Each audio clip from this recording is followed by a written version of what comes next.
Sí, bien, buenos días a todos. Muy contenta de estar acá en Cajamarca y reiterar en esta oportunidad nuestro saludo al doctor Domingo García Belaunde, que el día de ayer ha recibido un merecido reconocimiento y ha sido designado miembro honorario de este ilustre Colegio de Abogados de Cajamarca. Bien, ahora vamos a cambiar de tema, ¿no? Y eso es lo bueno de este congreso, que se está abordando diversas perspectivas, porque el día de ayer estábamos escuchando temas relacionados con lo que es la reforma constitucional. El día de hoy también me pareció bien interesante lo que estaba escuchando, pero ahora vamos a dar un vuelco total y vamos a abordar, luego lo haremos con la profesora, con la doctora Sandra, este tema referido a género y constitución. Bien, me han dado 20 minutos, así que trataré en lo posible de poder reestructurar este tiempo para poder hacer llegar algunas ideas, algunas reflexiones en relación a este tema que es de singular importancia. ¿Y por qué es de singular importancia? Porque ustedes sabrán que en el caso peruano, más del 50% de la población somos mujeres. Y lógico, si estamos en un país donde la mayor cantidad de la población es femenina, debe entenderse que esas políticas públicas deben estar destinadas a mejorar las condiciones de este grupo que siempre ha tenido de por sí, por razones estructurales, el tema de ser un grupo vulnerable, entre comillas, a pesar de ser mayoritario, y por lo tanto, bajo la lógica de ser un grupo discriminado por distintos motivos. Entonces, cuando tratamos de hacer la conexión entre género y constitución, de hecho tenemos que recurrir al reconocimiento que se ha hecho en casi todas las constituciones del principio de igualdad. Recuerden ustedes que en la Constitución francesa uno de los principales baluartes fue la igualdad. Entonces, en casi todas las constituciones escritas está reconocida la igualdad y la no discriminación. Pero, a pesar de que eso ha significado una gran lucha de todos los colectivos sociales, también es verdad de que se reconoce que es la mujer y determinados sectores vulnerables, como los indígenas, ¿no?, como los discapacitados, etcétera, que afrontan los mayores actos de discriminación en una sociedad.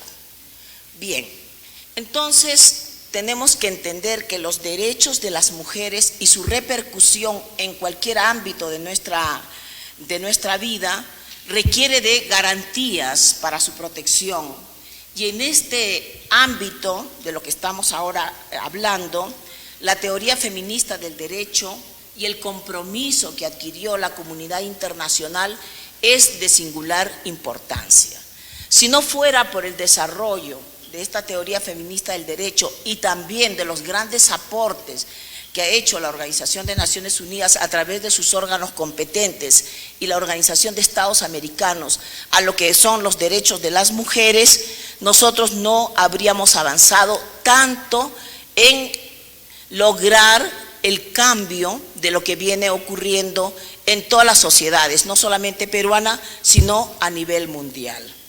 Entonces, fíjense ustedes, la conclusión a la que vamos a llegar es que los mayores desarrollos que se adquieren a lo largo de este tiempo, específicamente a partir de 1969, es con los sistemas internacionales de protección, para el tema de todos los peruanos, de todas las personas, pero en general para el caso de lo que son las mujeres. Entonces, se tuvo que ver la necesidad de adoptar tratados específicos que logren la protección de los derechos de las mujeres.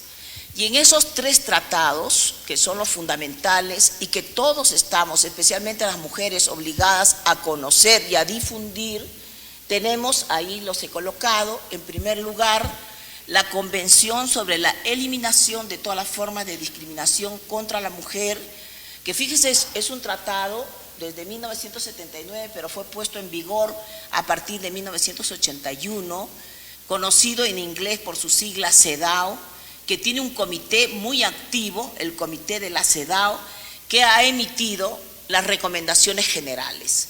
A través de las recomendaciones generales, el comité de la CEDAW va logrando diversos avances en los derechos de las mujeres, y ya lo vamos a ver, porque esto tiene mucho que ver con la no discriminación, porque lógico, si nosotros queremos una igualdad, lo que estaban hablando ayer, justicia formal versus justicia material, y ahora vamos a hablar en igualdad formal versus igualdad material, tenemos que entender de que no siempre esto viene caído del cielo, ¿no? Sino que significa una evolución a lo largo del tiempo y sobre todo de los movimientos que se vienen haciendo para lograr que se vayan incorporando derechos.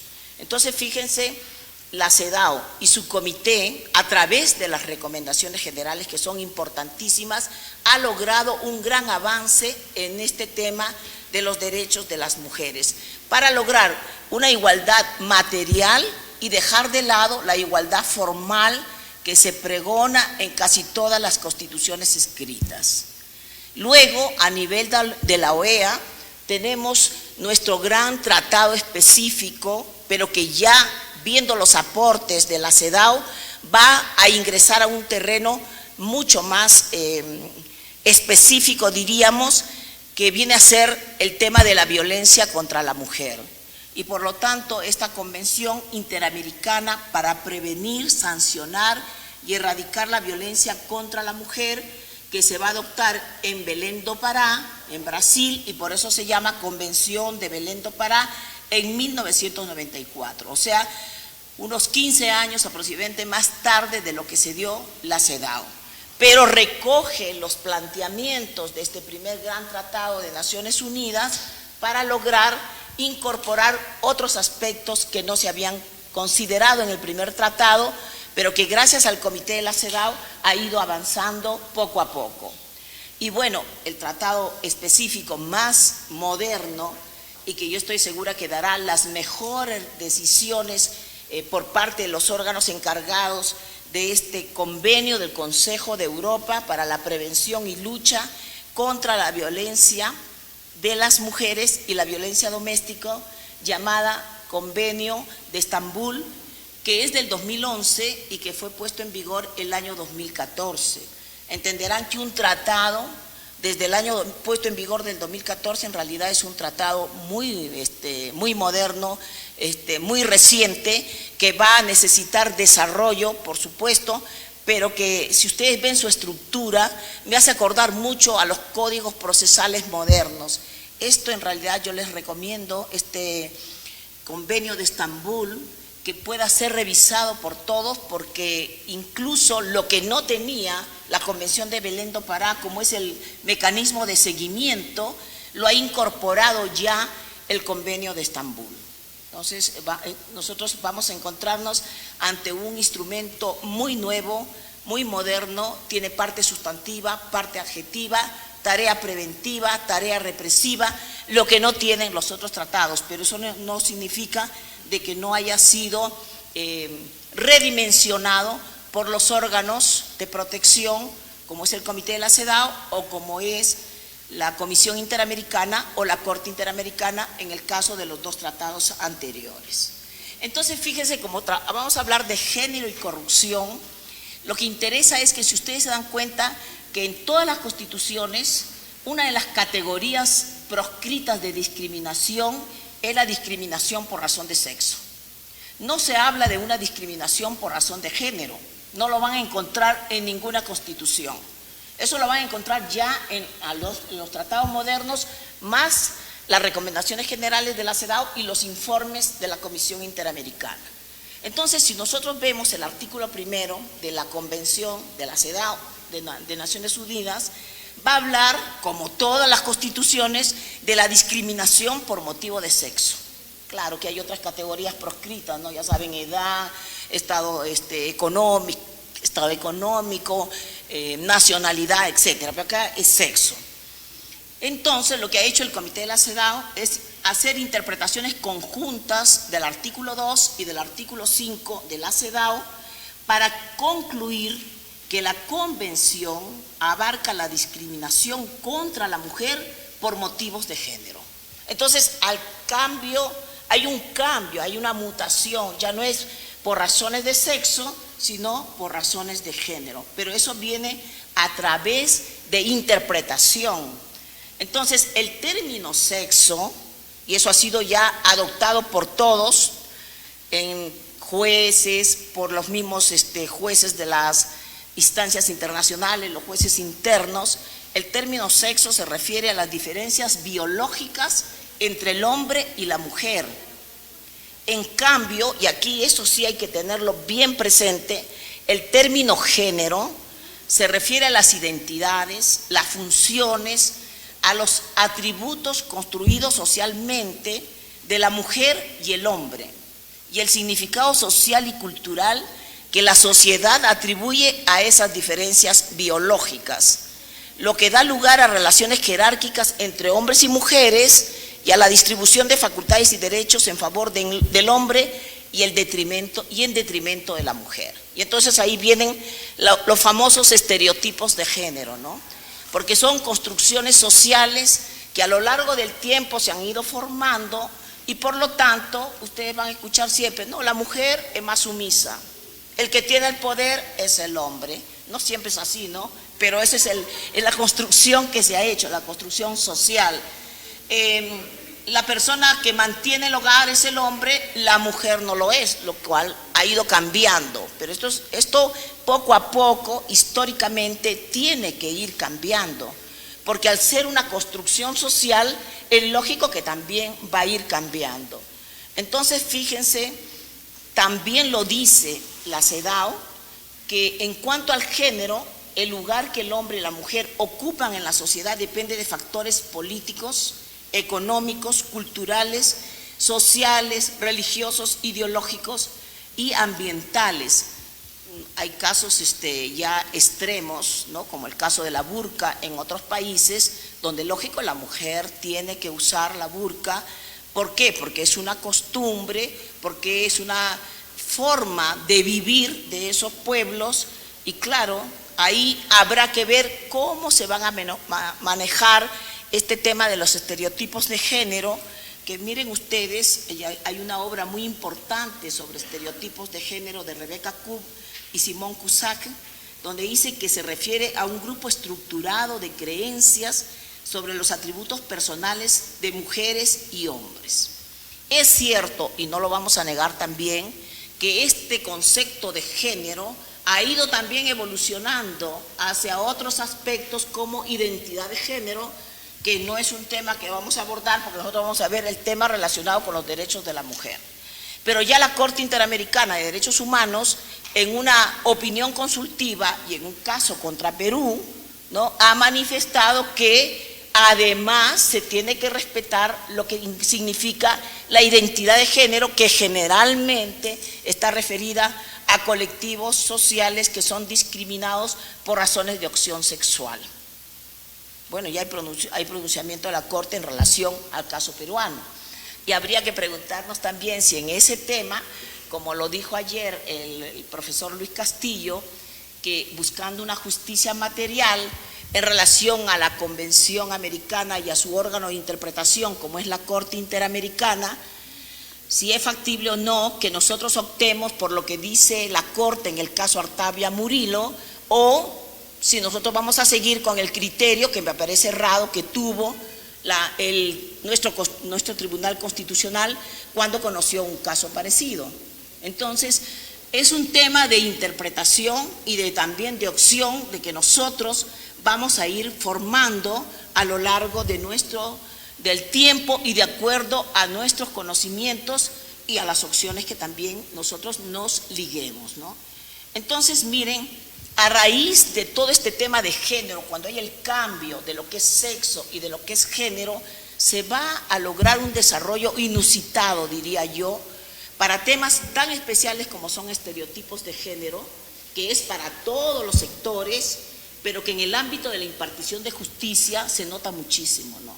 A nosotros los jueces ahora nos obligan a utilizar lenguaje de género, y a mí me parece correcto, ¿no? Y les voy a contar una anécdota muy pequeña, ¿no? Cuando llego a la Corte Suprema, yo veo que dice, por estos fundamentos los jueces de la Corte Suprema resolvieron. Yo le digo, ¿por qué los jueces? Si no hay juezas.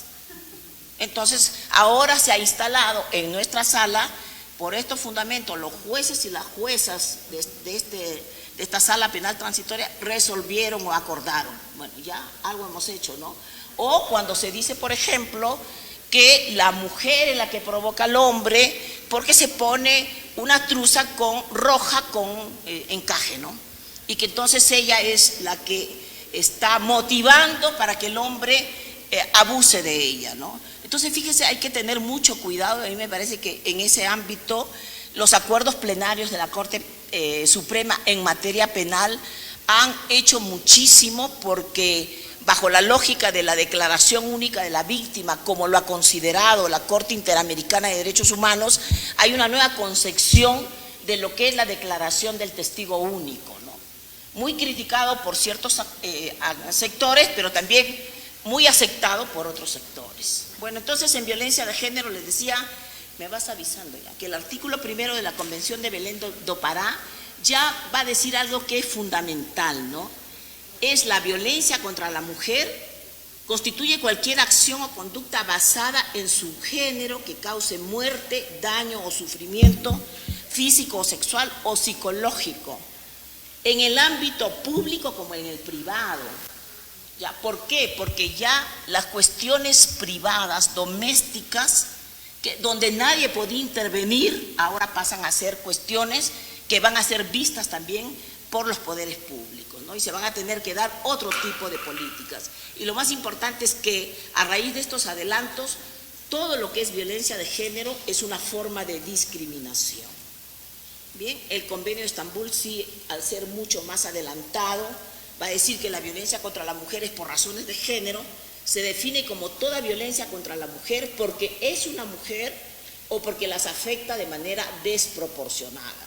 Y en este punto el test de proporcionalidad va a tener una singular relevancia al momento de interpretar tipos penales, por ejemplo los feminicidios o las tentativas, donde los hombres dicen, no, yo no tuve la intención de querer agredir a esta persona por ser mujer, pásemelo, desvincúlense y que pase a ser unas lesiones graves o unas lesiones leves por violencia familiar. Entonces ya empiezan, y es bien interesante lo que se produce en el ámbito de la interpretación de lo que constituye el género, la violencia familiar, los estereotipos de género, etcétera. También les recomiendo un texto muy interesante que se llama ONU Mujeres, preguntas frecuentes, tipo de violencia contra las mujeres y las niñas. ¿Por qué? Porque ya saben que no solamente hay violencia física, violencia psicológica, ¿no? Sino que además hay una violencia nueva que se llama violencia económica, y respecto de la cual el Tribunal Europeo de Derechos Humanos está lanzando unas ejecutorias muy interesantes relacionadas a lo que es violencia económica que se ejerce contra las mujeres.